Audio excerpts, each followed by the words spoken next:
It was as if a Lifetime movie premiere and the Jerry Springer episode had collided in the driveway of my childhood home. My mom had been sitting in the kitchen as I snuck my way down our ranch-style house to the back bedroom, where my 5'3" arms reached as far as they could and enveloped as many clothes as possible and folded them into a suitcase, hangers and all. As I clutched that case in my left hand and made my way out the bedroom and through the den, I gathered other items with my free hand. When I got to the front door, I snuck through, catching the screen door with my elbow so that it wouldn't bang and give away my location. I peeked around the corner to the giant picture window at the front of our house to make sure that no one would see me, and I snuck down the concrete path to the driveway where a car was waiting. As I placed those items into the back seat, I let out the deepest of breaths that I had not even realized I had been holding. And then I went back to the house and I did it all over again. Because earlier that day, my father, Jack, picked his last fight with my mom. The final time, the time when she finally said, "No more." As he had exploded in anger about some unjust thing that had happened to him that was completely made up and imaginary, and then stomped out of our kitchen, I turned to my mom and said, "Now what?" And she said, "I don't know, but I can't stay here. I'm not safe."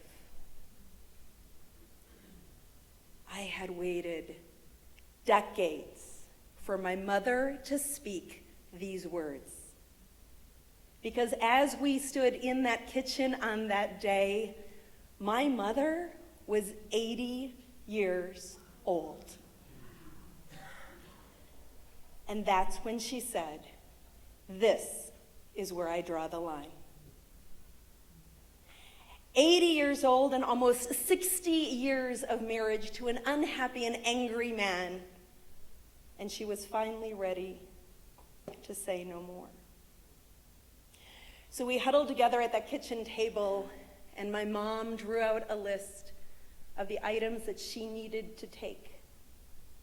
What items would she take from this house that she had lived in for all of the last 50 plus years?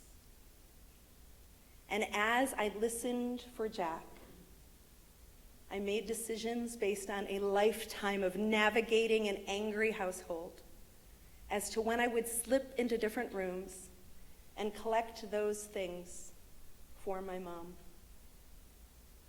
Took them load by load out to the car until it was finally time to take her.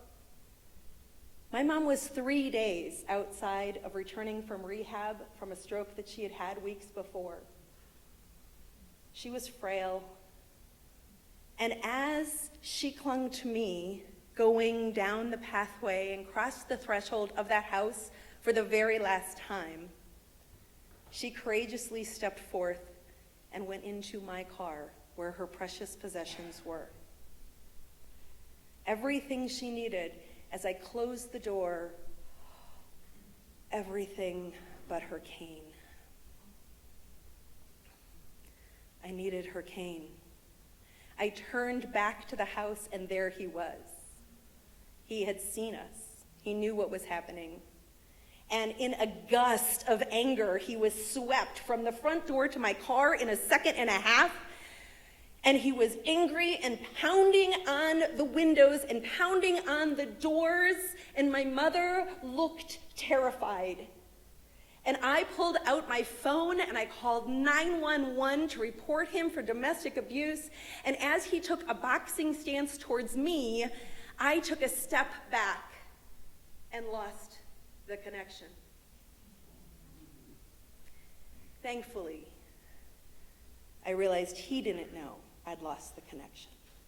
And I kept talking as if the police services were coming. I gave his full name and his birth date and everything I could, making sure that they knew he was the criminal here. And eventually he backed away and allowed us to go, under threat of going to jail. And as I slipped so carefully into that car, unlocking it so carefully so as not to accidentally unlock all of the doors, my hands shaking on the steering wheel, we drove 2 or 3 miles. I pulled over and I looked to my mom and said, "Are you okay?"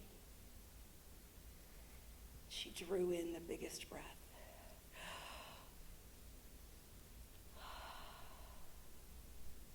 Yes.